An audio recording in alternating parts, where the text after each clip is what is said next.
If your best ideas still come from you behind a desk, you're probably not the visionary that you think you are. Today, in this episode, I want to break this down for you, why you need to be out of office. And whether you're a high-performing executive in a mega company or you're the leader of a 4-person organization that's growing and scaling quickly, or at worst case, you're a solopreneur making your dream happen, you've got to be out of office. And today I'm going to give you a very short, sweet message to help you reframe the way your calendar is built, the way your company is organized, and the way your responsibilities of managing and leading the team are probably upside down. Today on several client calls, I had 3 different client calls. It came up in all 3 client calls, and it came up in a group conversation as part of our accelerator program. Our accelerator program is an 8-week tailored, high-powered, I'd call it a course, but it really isn't that. It's deeper than that. It's a complete reframe. We're destroying and rebuilding leadership approaches, org charts, personal habits, and mindsets all at the same time. So accelerators is all I could say. It's also shown up several times in our community board this week. So I know there's a theme, right? And my job in many ways is to make sure you get the same level of content, maybe not the same personalized, structured to you, tailored approach that you get in one of our programs, but to make sure you get some of the same content. And this content's been showing up a lot this week, and I'm just reading the terrain. It needs to be talked about. We're going into summer, and it's time for you to take a bigger look at your patterns when it comes to where you do your work. Now, here's something I understand. We all think we have to be in an office. We were conditioned from the day we set our feet in schoolhouses. Got to be in. That's where all the magic is, right? Wrong. And there are so many reasons why you need to be out of your office on a more regular basis. Now, let's define this before we get too far down the rabbit hole, and I explain to you why. When you are in the office, easy to define, right? Easy to understand. You're where your team is, you're where there's internet, you're where your laptop is and like power, or you have a desktop. Cool, easy. Let's define out of office. Out of office doesn't mean that you are just in your office that is not in your house. A lot of us have work from home capabilities. If you don't, start working on that because that is important. But for this conversation, we're actually thinking beyond home and we're thinking beyond where the team is. Out of office could mean a lot of things. Could mean that you're working at a cafe, like the one pictured behind me, if you're watching this on YouTube. It could mean that you are hiking, walking, biking, running, that you're adventuring, you're in an airplane, you're on a train, you're in a foreign country. Out of office is incredibly important to put into your rhythm. Now, we also, if we're going to define those 2 things, we have to define the messy middle, because you may be in a position where you're out of office infrequently, where you're somewhere else, but it's not really a pattern. You haven't really made it like a strategy. And if you're not using out of office as a strategy, you are not acting in your responsibilities as a visionary. The visionary has a very core job to raise the frequency of the business, the ceiling of the company, and you're not acting with those responsibilities in mind. I know that's harsh to say, but I have to go into CEOs' calendars all across the country and rip them apart because they are completely disoriented as to what matters as the role of the visionary. Whether your business is small or large, it doesn't matter how many people you have. Being the visionary doesn't mean that's your only responsibility. You've got to have a team big enough to be able to navigate your business growth and build the engine that allows you to run without you having other responsibilities. But if one of your roles in the business is visionary, there are a key set of responsibilities. And I'm telling you today that requires you to be out of office. Visionary leadership is really about having original thinking, right? I don't think that's super hard to understand. So reason number 1 that you've got to be out of office is that stale environments kill your ability to critically think. Stale is not meant to attack you or your space. You might have the most amazing office, might be the next Google. I don't know. What I do know is that stale in this case means overly consistent, right? Same people, same coffee, same environmental factors, same considerations. You drive the same way there to work. You go into autopilot mode because this environment is so stabilized. And interestingly, there was research done from Harvard Business Review and Stanford. And what it showed is that changing your physical environment increased creative cognition. That's important. That's data. That's not just my opinion. I have a lot of opinions on this, but that's data, right? That there is something about changing environments that stimulates brain activity, neural networking. And in order for us to activate this, being in an environment that's new and stimulating cannot be an accident. The issue is not that it happens. The issue is that it doesn't happen frequently enough. It should be a part of your strategy, your plan, and your calendar. If there's anything that I can recommend, it's that you put time on the calendar this week. Whenever you are listening to this, put it on this week to work out of office. There's that feeling that we get when we're like on a hike, right? Or even in the shower, right? What's a shower thought like? It's a different space. It's a change of environment. What happens when you get in the shower? You relax a little bit. Start letting things go because you know that that's the only place you are. You're not trying to be in 17 places at once mentally. You're just there. And if your brain is literally firing different when you're somewhere different, wouldn't it be strategically aligned to say, okay, where can I get the most brain activity? And I'm just going to go there more often. In almost every city, there are, if you're in a major city, there are several places that you can go. Go to coffee shops. You can go to co-working spaces. You can go to the park. If you have a phone that can do a hotspot, you can go anywhere. Go in the mountains. Go sit in your car. Go to a park and sit at the picnic tables. What you'll find is that especially as you move into summer, there's all this energy to be out. And if you go into an office, you are putting yourself in mental creativity prison. It might be time to change that up. So point number one, evidence shows us that stale environments kill creative and critical and original thinking. It's time for you to put it on the calendar to get out of office. Number two, offices are designed for a lot of co-working, but if you've ever joined a co-working space, you know it's not really all it's cracked up to be. I remember going to a WeWork, to an Industrious, to, I don't even remember the name of the companies. I've been to all these spaces. And very few times was I ever working with someone there. There was no it was just working. And what I've learned is that while these spaces tout that you're collaborative, they often, even in a co-working space, aren't because everyone's doing their own thing. Isolation is the breeding ground of tunnel vision. And as a leader, as an executive, as a high performer, you've got to get out of tunnel vision.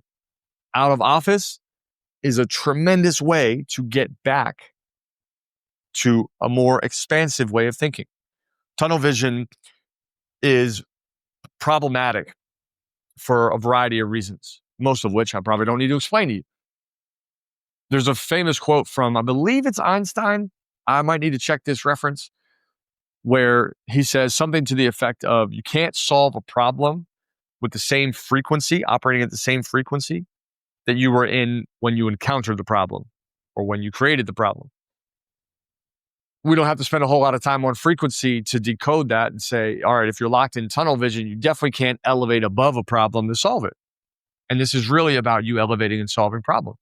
Businesses require us as leaders to regularly check in on the problems and the solutions, not only for our customers and clients, but for our teams, for our people, for our processes, for our structures. And all of those things require you to elevate out. If you're always in your command center, then all you can see is what's in that command center. And tunnel vision shows itself in a variety of ways. One of those ways is groupthink, where people say yes to a good idea because it's your idea, not because it's a good idea.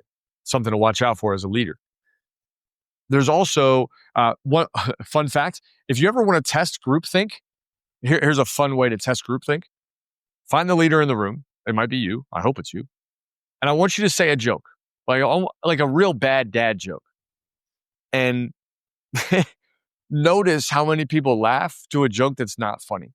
And if you say a joke as a leader and it's not funny, people are going to laugh because that's what groupthink is, right? It's safety to align with the leader. It's a fun way to test it. It's something that I've done in different environments. You can also pay attention if you're not the leader and you're in the room. What happens when the leader says something funny or witty or sharp or whatever, and just notice how people respond. Because again, everyone wants to feel safe. So groupthink happens in these environments.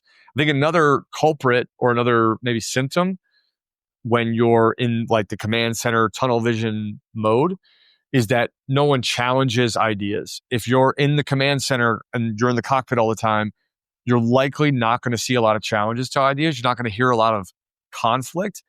And actually, it's conflict that creates a lot of really good, healthy friction in creativity. There are plenty of examples of this, but the first one that comes to mind, Matt Damon and Ben Affleck were sharing their story of writing Good Will Hunting and how the process of writing is actually building on a bad idea, not just shooing it away. Like anybody can do that, but actually having someone that can help you add a layer and a detail or refine something or find the gem in the idea that's bad that makes it solid.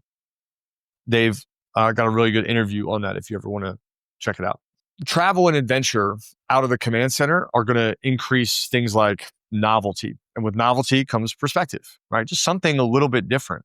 You go in a cafe that is down the street that you've never been to before, and you're going to look around and see something presented differently, or a sign that looks remarkably similar to what you know, but it's stating a message with different words. There's a poster in this room, my studio, that says mindset is everything. And one time, so it's a picture of a cat, like standing on top of gravel, like sitting kind of perched up on all fours, but sitting tall, straight up. And in the reflection of the water on the ground is a lion, right? Mindset is everything. And I went to a couple different offices and I've seen the same poster, mindset is everything, in a lot of ways. There's one where it's like a fish, it's like a goldfish with like a duct taped shark fin on the back. I've seen so many different mindset is everything posters, and each of them look a little bit different. This one, for example, is more about the identity that you have on the outside versus on the inside. One way to think of it. The one with the fish is like, fake it till you make it, dude. People think you're a shark. You're a shark. Be a shark. Cool.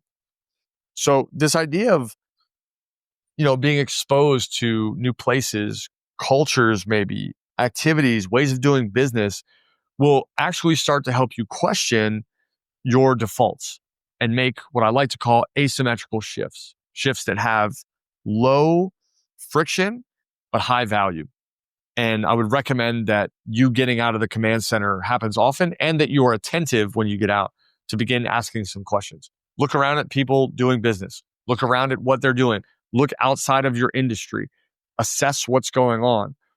Can you learn something from soccer teams about how to recruit? I'm sure you could if you pay attention to how you're recruiting and how they're recruiting. It all comes down to awareness. And what makes visionaries actually visionary is asymmetrical insight, right? Small shifts for big value. So it's important not to be stuck in isolation. Number 3, the third reason you got to get out, and you really, really have to get out of the office. If your office is at home, it usually means that it comes with all kinds of other strings, right? You might get up to break in between and go to the bathroom, and then all of a sudden you're like doing laundry and cleaning dishes, or you're like stepping on Legos, so you clean up the living room from your kids' early morning escapades. You might notice that the light bulb in the living room is out, so you're like, I'll just change it real fast. Like I get that. That's part of having a home office. I like to work from home a lot. I'm not saying don't have a home office. I think that can be very valuable for very specific reasons, especially if you've got little ones. But even if you do have a home office, you still have to get out. And if you're leading from your home office or you're leading from a brick and mortar kind of office, the more presence you have, the more of a bottleneck you will be. Now, this is counterintuitive. And again, we were taught as students of business and students of commerce very differently. But the more present you are, the more of a bottleneck you will be. About 10 years ago, I had a job, which is kind of crazy to think about. I guess I have a job now, but it's kind of different, you know? Uh, I managed an apartment complex in Baltimore, right by Hopkins Hospital. And my job was to take care of all of the leasing, the assignments, the rooms, the papering, and then the money. I also wanted to bring something more than just business to the business. So I created community events and experiences. I brought in vendors. We had all kinds of activities to like foster this idea of like, you're not just living here, we have a community. And as I started to get into my own business and started to launch more things, I was in the office less. And something really interesting happened because I thought that I was going to get in a lot of trouble. I actually was texting my boss, my former boss today. So the boss that I've reported to for these years, like I love him to death. Frank, if you're listening, man, I'm so grateful for everything that you did. He really helped nurture me as he knew I was going to, I think he could just tell that I was meant for more and it was going to go my own way, but also allowed me the space to do that within the business. And as I got more and more distant from the office, not that I wasn't there, I was still doing my job and I was still doing the stuff, but as I started to branch into running the community events and like networking more and more intentionally, he started to notice that the person underneath me was leveling up. And why is that? When you're in the office and are there always, you're consistent. I think what you think your employees, your team, your comrades see is like, oh, he's consistent. But actually what starts to happen, especially if you're a leader, is that people start wanting your approval. And at that point, things start to go downhill because you're so consistent. And again, I get it. You're trying to show your team. I've had to coach so many clients through this as CEOs. You think you're showing them working hard. What you're showing them is don't take breaks. Don't mind your mental health. Don't go like charge your battery. Like they know that you're miserable right now and you're not creative and you're not thinking well. They know that. They can tell. But if you continue to like fight through this, you're sending a message that's different than the message you think you're sending. It'd be like talking in French when you think you're talking in German. They sound very different. But if you're the bottleneck for, you know, approval and ideas and everything needs to come your way, what ends up happening is you're just babysitting. You're not leading. You're not a visionary. You're a babysitter. As a CEO, you have a responsibility to get out of office and let your team fail.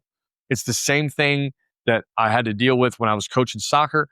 I sometimes had to tell the parents, like, let her fail. In fact, if you would like to learn about this, you can check out my book. I published it in 2020. It's called Let Her Play. You can understand a lot of the same themes here. You have to let your team fail. You have to let your team figure all this out.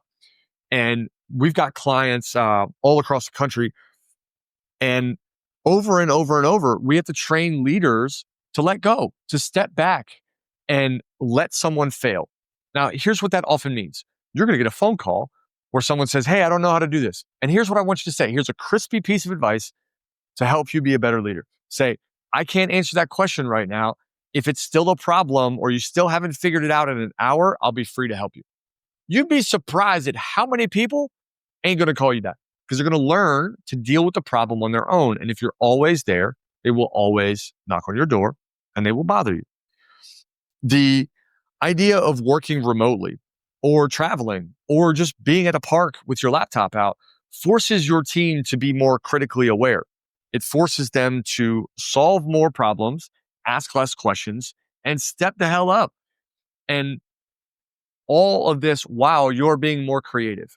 It's like you get more creativity and they get more creativity. Oh my gosh, what a win-win.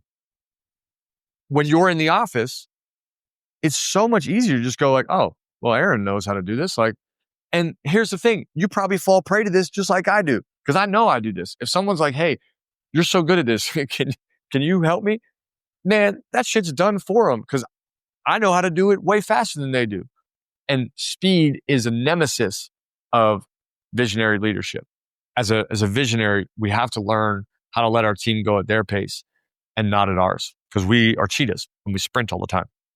I think the other thing that's important is that, great leaders, they understand how to get out of the weeds. And when they do that often, they end up with a team that can tend to the business, the garden, so to say, right? You're out of the weeds. Stop dealing with this and let the team tend to the garden. Let the team grow this thing. I think that the hardest part about finding creativity for me, not for you. This is not counsel. I'm just telling you my story so you know it's real. The hardest thing for me is like finding a way to hear my own excuses and not negotiate about why I'm supposed to be here. Oh, I can't do that call. You can definitely do that call. Just go in the car if you need to, or plug in headphones, or it's like 15 minutes. Fuck it. Spend the 15 minutes. It's worth it. If you have the best idea of your business career in a cafe, why would you not spend 15 minutes? Look, there's a picture of a cafe behind me. I don't know anything about this cafe. I don't know where it is. What I do know is that this cafe seems a lot more exciting to generate ideas than sitting at home for the 8th hour of the day. I'm on Zoom a lot. We have a very robust client base, and I'm very excited and proud to be working on their problems to help them build their vision and strategic roadmap and all the different fun parts of our sequence. Like, we've got a good methodology. And also, if I've taken 6 Zoom calls that are 90 minutes long, I can guarantee you I'm not going to be productive in the same space. Taking time to learn this about yourself is not that complicated. And your vision, your roadmap needs to include time where you're out of office. Here's a pro tip. Whatever day of the week you hate the most, do you hate Mondays? Cool. Mondays, out of office. Do you hate Wednesdays? Hump day? Okay. Make that now an office day. Maybe there's a part of your day where you're like, oh my God, this part of the week sucks. Okay, if you're sludging, go. What you have to begin to recognize is your own imprisonment to this idea that you have to work a certain way to be creative. Your job as a visionary leader is to break whatever patterns you thought you had to make, live into, buy, adopt, lead with, and do what's best for the business. And if it's best for the business for you to go be creative, leave. And tell you what, if you want me to explain to your team why you're out of office, I'll do it. Call me. I'll tell them, like, hey, he's out of office is the most important, expensive time on the company, the CEO's time. Maybe you need a CEO day. Maybe you need a CEO 90 minutes. Doesn't matter how long it is. You can eventually wedge it into a full day or 2 days, whatever you want. But you're the most expensive hourly employee. Why are you stuck pretending that you can't make the change? If the time is that expensive, use it to the best utility. Get out of office, put it on your calendar, tell people you can't be messed with, block meetings, don't let anybody book time, and use it for the growth, the creativity, and the originality that only you can provide. If you need a reminder, I'm going to go over very fast. I'm not going to give you details. We've recorded this in other podcast episodes. I'm going to give you the 4 things that should be on your calendar as a CEO before you allow other meetings to come in. And these are not daily, these are weekly. The first is self-care. That belongs in your calendar. No different than creativity time. Got to have self-care. Number 2 is thinking time. That's what we just talked about. Get out of office so you get creative, you can think. 60 to 90 minutes a week. If you can get 60 minutes a day, you're in a sweet spot. Need thinking time. Number 3 is networking time. Time for you to be out, talk, gossip, whatever it is, handshake with some of the who's. Whatever it looks like for you to network, doesn't have to mean you're at like a stiff, boring BNI event. Could just be that you're sitting in a bar and got your laptop at happy hour. Like, fine, just talk to people about what you do. Really important. That could also be part of this working out of office time, because you can definitely network while you're out of office. Go somewhere where your clients might be. Go work at a golf country club. Go work at the mall if that's where your clients are. Go work where what you want to meet is. And then number 4, key meeting time.